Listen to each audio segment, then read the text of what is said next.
أعوذ بالله من الشيطان الرجيم بسم الله الرحمن الرحيم فإن كنت في شك مما أنزلنا إليك فاسأل الذين يقرؤون الكتاب من قبلك لقد جاءك الحق من ربك فلا تكونن من الممترين ولا تكونن من الذين كذبوا بآيات الله فتكون من الخاسرين إن الذين حقت عليهم كلمة ربك لا يؤمنون ولو جاءتهم كل آية حتى يروا العذاب الأليم صدق اللہ العظیم۔ سورہ یونس کا درس چل رہا ہے۔ گزشتہ درس میں آیت نمبر 93 تک کا ترجمہ اور تفسیر بیان ہو چکا ہے۔ گزشتہ آیتوں میں اللہ تعالیٰ نے بنی اسرائیلیوں کا تذکرہ فرمایا تھا اور ان پر اللہ تعالیٰ کی طرف سے جو انعامات تھے اس کا بیان تھا۔ آیت نمبر 94 میں اللہ تعالیٰ حضور صلی اللہ علیہ وسلم کے ذریعے سے مشرکین مکہ کو اور آپ صلی اللہ علیہ وسلم کی امت کو یہ تنبیہ کر رہے ہیں، سمجھا رہے ہیں کہ تم اس قرآن کے بارے میں اگر شک کرتے ہو اور اگر تمہیں شک ہے یہ کہ قرآن اللہ کی طرف سے نازل ہوا ہے یا نہیں ہوا، تو اللہ تعالیٰ فرما رہے ہیں ان لوگوں سے پوچھو جن پر تم سے پہلے آسمانی کتابوں کو اللہ تعالیٰ نے نازل کیا ہے، یعنی گزشتہ آسمانی کتابیں گزشتہ قوموں پر جو اتری ہیں، ان آسمانی کتابوں میں اللہ تعالیٰ نے قرآن کریم کا تذکرہ کیا تھا کہ آخری نبی آئیں گے اور ان پر ہم آسمان سے آخری کتاب جس کا نام قرآن مجید قرآن کریم ہوگا اتاریں گے۔ تو یہ مشرکین مکہ، تم ان لوگوں سے پوچھ سکتے ہو کہ تمہاری کتابوں میں یعنی تورات میں یہودیوں سے پوچھو، عیسائیوں سے پوچھو، تمہاری کتاب انجیل میں قرآن کریم کا تذکرہ ہے، تو اگر وہ سچے ہوں گے تو بتائیں گے کہ واقعی اس قرآن کا تذکرہ اللہ تعالیٰ نے پہلے سے کر دیا ہے، یعنی قرآن کی حقانیت کو اللہ تعالیٰ بیان فرما رہے ہیں۔ اور اسی آیت میں اللہ تعالیٰ فرما رہے ہیں کہ ان لوگوں میں سے مت ہوئیے، ان لوگوں میں سے مت ہو جو قرآن کے بارے میں، اللہ کی آیتوں کے بارے میں، اللہ کے احکامات کے بارے میں شک کرتے ہیں۔ شک کرنے والوں میں سے مت ہو، بلکہ یقین کامل، ایمان کامل رکھنے والے لوگوں میں سے ہو جاؤ۔ اگر شک کرنے والے لوگوں میں سے ہوگے تو فتکون من الخاسرین، تو تم خسارے اور نقصان اٹھانے والے لوگوں میں سے ہوگے۔ اور پھر اللہ تعالیٰ فرما رہے ہیں جو نقصان اٹھانے والے لوگ ہیں، اللہ کی آیتوں کو جھٹلانے والے لوگ ہیں، اللہ کے احکامات کو بھلانے والے لوگ ہیں، اللہ کی نافرمانی کرنے والے لوگ ہیں۔ اللہ کی نافرمانی کرتے کرتے انہوں نے اپنے بارے میں یہ بات ثابت کر دی ہے کہ یہ لوگ ایمان نہیں لائیں گے۔ یعنی جب ایک انسان برائی پر برائی کرتا چلا جاتا ہے اور سمجھانے والوں کی بات سنتا نہیں ہے، سمجھتا نہیں ہے، تو کہا جاتا ہے کہ یہ تو اب ماننے والا نہیں ہے، اب اس کے بارے میں ہم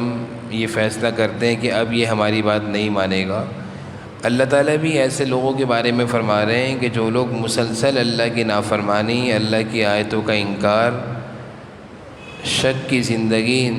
گناہوں کی زندگی، غفلتوں کی زندگی، سمجھانے والوں کی بات ان کو سمجھ میں نہیں آتی، تو آخر میں جا کر اللہ کی طرف سے یہ فیصلہ ہو جاتا ہے کہ اب ان سے ایمان لانے کی امید نہیں رکھی جا سکتی۔ بلکہ اللہ تعالیٰ فرما رہے ہیں وَلَوْ جَاءَتْهُمْ كُلُّ آیَةٍ، آیت نمبر 97 میں، کہ اگر ان کے سامنے ساری نشانیاں بھی ہم اتار دیں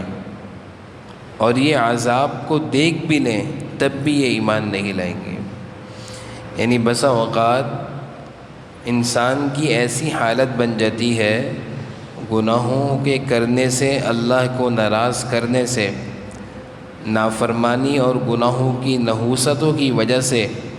مسلسل اللہ کی نافرمانی کرنے کی وجہ سے اس کی طبیعت، اس کا دل ایسا سیاہ ہو جاتا ہے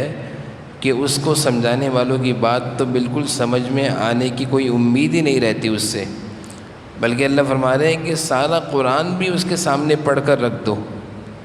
اور ساری اللہ کی نشانیاں بھی اس کے سامنے کھول کر رکھ دو، لیکن اس کے حق میں شقاوت، بدبختی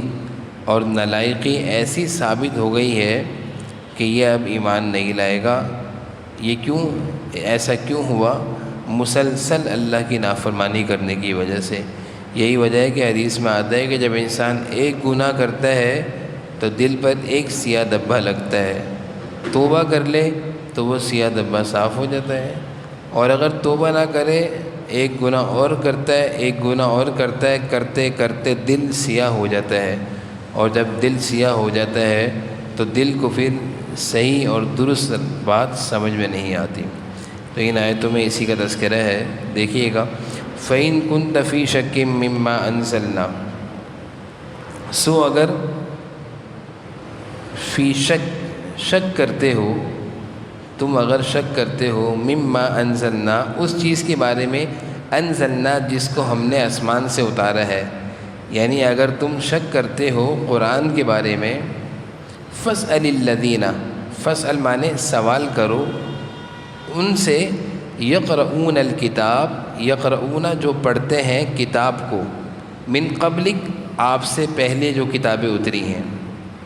یعنی جو لوگ آسمانی کتابوں کو پڑھتے ہیں، یعنی تورات پڑھنے والے یہودی، انجیل پڑھنے والے عیسائی، جن پر آسمانی کتابیں اتری ہیں، اگر تمہیں قرآن کے بارے میں شک ہے کہ یہ آسمان سے اترا ہوا قرآن ہے یا نہیں، یہ قرآن اللہ کی کتاب ہے یا نہیں، تو پھر یہ لوگ تمہیں بتائیں گے، اگر یہ لوگ سچے ہوں گے کہ واقعی اللہ تعالیٰ نے قرآن کے بارے میں ہماری کتابوں میں پہلے سے اتار دیا تھا کہ آخری نبی پر ہم قرآن مجید اتاریں گے۔ فَإِن كُنتَ فِي شَكٍّ مِّمَّا أَنزَلْنَا، اگر تمہیں شک ہے کس چیز کے بارے میں، انزلنا ہم نے جو اتارا ہے، فاسأل سوال کرو، یقرؤون الکتاب ان لوگوں سے جو کتابیں پڑھتے ہیں، من قبلک تم سے پہلے کی آسمانی کتابیں جو لوگ پڑھتے ہیں ان سے پوچھ لو، ان کی آسمانی کتابوں میں بھی اللہ تعالیٰ نے آخری نبی کا اور آخری کتاب قرآن کریم کا تذکرہ کیا تھا۔ لقد جاءک الحق، اللہ تعالیٰ فرما رہے ہیں کہ بے شک حق بات تمہارے رب کی طرف سے آ گئی ہے۔ جاءک مانے آ گئی ہے، حق مانے حق بات، میں ربک تمہارے رب کی طرف سے، یعنی حق بات سے مراد قرآن کریم ہے، حق بات سے مراد دین اسلام ہے، حق بات سے مراد اسلام کی زندگی ہے، ایمانی زندگی ہے، شریعت کی زندگی ہے۔ اللہ فرما رہے ہیں اے لوگو، تمہارے سامنے تمہارے رب کے پاس سے حق بات آ چکی ہے، فلا تکونن من الممترین، ممترین کہتے ہیں شک کرنے والا، فلا مانے مت ہو، تکونن مانے فلا تکونن، سو تم شک کرنے والوں میں سے مت ہو۔ اللہ کی طرف سے نازل کردہ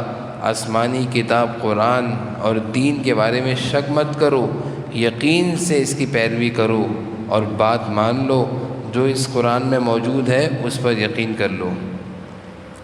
ولا تکونن، اور مت ہو جاؤ، من الذین ان لوگوں کی طرح، کذبوا بآیات اللہ جنہوں نے اللہ کی آیتوں کو جھٹلایا۔ کذبوا مانے جھٹلایا اللہ کی آیتوں کو،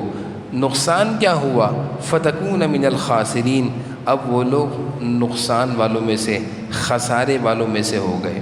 اللہ کی آیتوں کے جھٹلانے کا نتیجہ انہی کو ہوا کہ وہ خود نقصان زیادہ لوگوں میں سے ہو گئے۔ انسان جب اللہ کے دین کی مخالفت کرتا ہے، اللہ کی نافرمانی کرتا ہے، اللہ کو ناراض کرتا ہے، وہ خود ہی نقصان اٹھاتا ہے۔ دین کے خلاف چلنے سے کسی دین کا نقصان نہیں ہوتا، اللہ کو ناراض کرنے سے، اللہ کی نافرمانی کرنے سے اللہ کو کوئی نقصان نہیں ہوتا، نقصان خود اٹھاتا ہے وہ۔ تو اللہ تعالیٰ فرما رہے ہیں وَلَا تَكُونَنَّ مِنَ الَّذِينَ كَذَّبُوا بِآيَاتِ اللَّهِ، ان لوگوں کی طرح مت ہو جنہوں نے اللہ کی آیتوں کو جھٹلایا، فَتَكُونَ مِنَ الْخَاسِرِينَ، وہ خود ہی خسارے والوں میں سے ہو گئے۔ اب جب اللہ کی آیتوں کو مسلسل جھٹلاتے ہیں اور مسلسل گناہوں کی زندگی، مسلسل نافرمانی کی زندگی، مسلسل اللہ کو ناراض کرنے کی زندگی، تو اس کا نقصان کیا ہوتا ہے؟ ان الذین حقت علیہم کلمۃ ربک لا یؤمنون، اللہ فرما رہے ہیں بے شک حقت علیہم، یہ بات ثابت ہو گئی ہے، کلمۃ ربک، آپ کے رب کی بات، آپ کے رب کی بات ان کے بارے میں ثابت ہو گئی ہے کہ لا یؤمنون، یہ ایمان لانے والے نہیں ہیں، اب ان سے ایمان کی کوئی امید نہیں رکھی جا سکتی۔ میں نے جیسے ابھی عرض کیا کہ مسلسل گناہوں کی نحوست ہے، اللہ کو ناراض کرنے کا نتیجہ ہے، غفلت کی زندگی، گناہوں کی زندگی کا یہ اثر ہے کہ انسان سے پھر اچھی امید نہیں رکھی جا سکتی۔ یعنی ایک آدمی جو مسلسل اللہ کو ناراض کر رہا ہے، مسلسل گناہ کر رہا ہے، اس سے امید نہیں رکھی جا سکتی کہ یہ اللہ کی فرما برداری کی زندگی اختیار کرے گا۔ اسی کو اللہ تعالیٰ فرما رہے ہیں ان الذین حقت علیہم کلمۃ ربک، حقت معنی ثابت ہو گئی ہے، کلمۃ ربک، آپ کے رب کی بات، کلمۃ معنی بات، آپ کے رب کی بات ان کے حق میں ثابت ہو گئی ہے، لا یؤمنون، یہ ایمان نہیں لائیں گے، ولو جاءتہم کل آیہ، اور اگر پہنچے ان کو ساری نشانیاں، ولو جاءتہم، اگر آ جائے ان کے پاس کل آیہ، ساری کی ساری نشانیاں، یعنی ساری چیزیں، ساری آیتیں، سارا قرآن بھی ایسے لوگوں کے سامنے رکھ دیا جائے، حتیٰ یروا العذاب العلیم، اور وہ اپنی آنکھوں سے عذاب کو بھی دیکھ لیں، پھر بھی ایمان نہیں لائیں گے۔ یعنی بسا اوقات انسان گناہوں کی زندگی میں ایسا لگتا ہے اور اس کو اندازہ بھی ہوتا ہے کہ میری زندگی میں بیماریاں بھی آ رہی ہیں، پریشانیاں بھی آ رہی ہیں، مصیبتیں بھی آ رہی ہیں، نقصانات بھی اٹھا رہا ہوں، لیکن پھر بھی اس کو اتنی توفیق نہیں ہوتی کہ وہ اللہ کے سامنے جھک کر توبہ کر لے۔ یعنی کتنے ایسے لوگ ہوتے ہیں، اللہ تعالی ہم سب کی حفاظت فرمائیں، کہ ایسے لوگوں کی زندگی پر طرز بھی آتا ہے کہ مسلسل نقصان اٹھا رہے ہیں، کبھی بیماری، کبھی پریشانی، کبھی کوئی مصیبت، کبھی کوئی کیس، کبھی عدالت کے چکر، کبھی تھانوں کے چکر، کبھی ہسپتالوں کے چکر، کبھی وبائی بیماری، کبھی کوئی آفت، کوئی ایک دم سے حادثہ، مختلف پریشانیوں کا شکار ہو رہے ہوتے ہیں، اور اگر ان سے کہا جائے بھائی تھوڑے سے اللہ کی طرف متوجہ ہو جاؤ تو یہ مشکل لگتا ہے۔ تو یہ گناہوں کی نحوست ہوتی ہے کہ انسان ساری مصیبتیں سہ رہا ہوتا ہے، مختلف قسم سے اللہ کی پکڑ دیکھ بھی رہا ہوتا ہے، پھر بھی اس کو توبہ کی توفیق نہیں ہوتی۔ اسی بات کو اللہ فرما رہے ہیں وَلَوْ جَاءَتْهُمْ كُلُّ آیَةٍ، ان کے پاس ساری کی ساری نشانیاں، ساری کی ساری آیتیں، سارا قرآن بھی آ جائے نا ان کے پاس، حتیٰ یروا العذاب العلیم، اور یہ عذاب کو، مصیبتوں کو اپنی آنکھوں سے بھی دیکھ لینا، پھر بھی ایمان نہیں لائیں گے، پھر بھی یہ توبہ نہیں کریں گے۔ یہ بڑی خطرناک حالت ہے۔ حضور صلی اللہ علیہ وسلم نے اس حالت کو خطرناک حالت کہا ہے حدیث میں، کہ انسان کو برائی کرتے کرتے کرتے ایسی حالت ہو جائے کہ توبہ کی توفیق نہ ہو، بڑی خطرناک حالت ہے۔ اس لیے حدیث میں آئے کہ جس جگہ گناہ ہو وہیں توبہ کر لو، جہاں غلطی ہو وہیں اللہ سے معافی مانگ لو، جیسے کوئی گناہ ہو جائے، تاکہ اسی وقت اس گناہ کا اثر دور ہو جائے۔ ایسا نہ ہو کہ گناہ کے اثر کی وجہ سے ایک گناہ اور ہو اور اگلے گناہ سے گناہ کا سلسلہ شروع ہو جائے، اور پھر نماز بھی جائے، قرآن بھی جائے، دین بھی جائے، سب کچھ چلا جائے۔ اللہ تعالیٰ ہم سب کو سمجھنے کی، عمل کی توفیق نصیب فرمائے۔